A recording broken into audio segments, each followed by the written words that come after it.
TV taught me how to dream. It was a life jacket.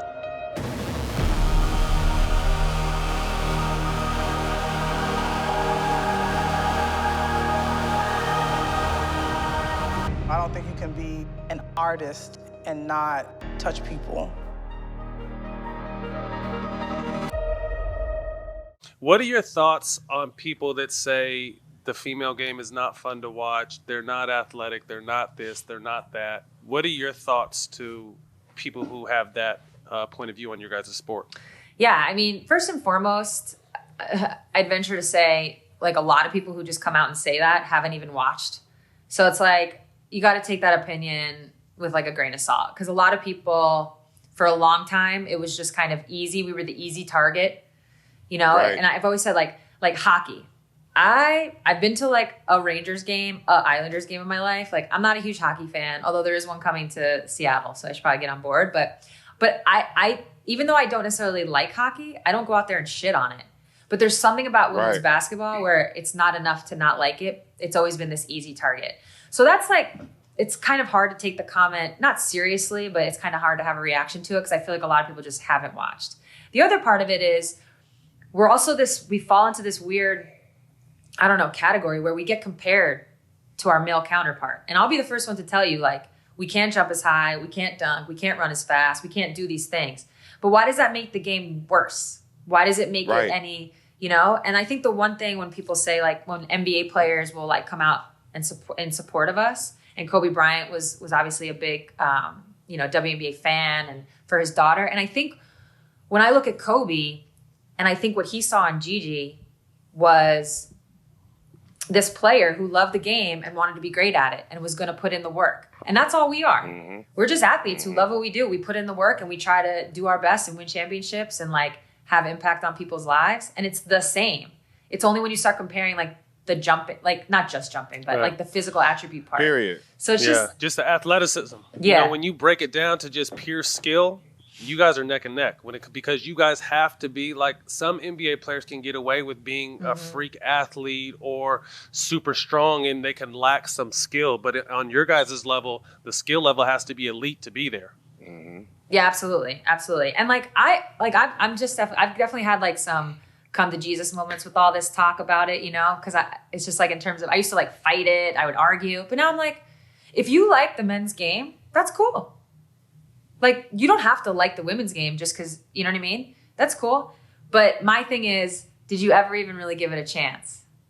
Like, did you ever actually watch it? Did you ever actually get into it, into the storylines, the way that you do with maybe the NBA or wherever? Because it is different, and we do have to rely, like you said, Matt, like we have to rely on other things. So we like have to play together. We can't just go one-on-one. You'll never see a Houston Rockets in our league. It just won't happen. Right.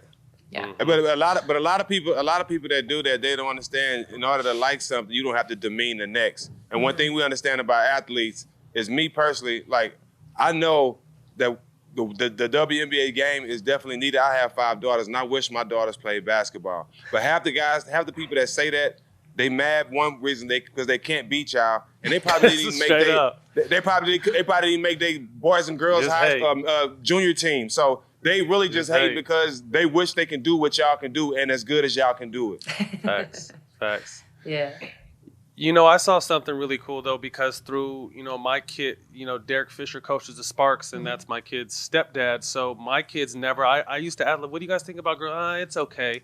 They're 11 now, but they started going to games because he coaches it, and they fucking love it. Really? Like, they FaceTime me from the game, and they're, so like you said, I just think actually experiencing it, you'll really see how, and like I said, for my boys are, you know, Jack knows my boy, hard-headed boys. Yes. You know what I mean? But they really enjoyed, you know, Candace did this tonight and so did that tonight. Like, they broke the game down, and just actually giving it a chance is most important because, like you said, most people are going to prejudge it before you actually give it a chance. Yeah. And also, like, that's an interesting point because your kids are 11. So they've now, like, grown up with a world that has a WNBA. Like, it's, of course there's a WNBA. It's normal. It's normal. Whereas, like, I think for a long time it was new, and we kind of had to break into people's mindsets, you know? So that's pretty cool, especially for young kids, Yeah.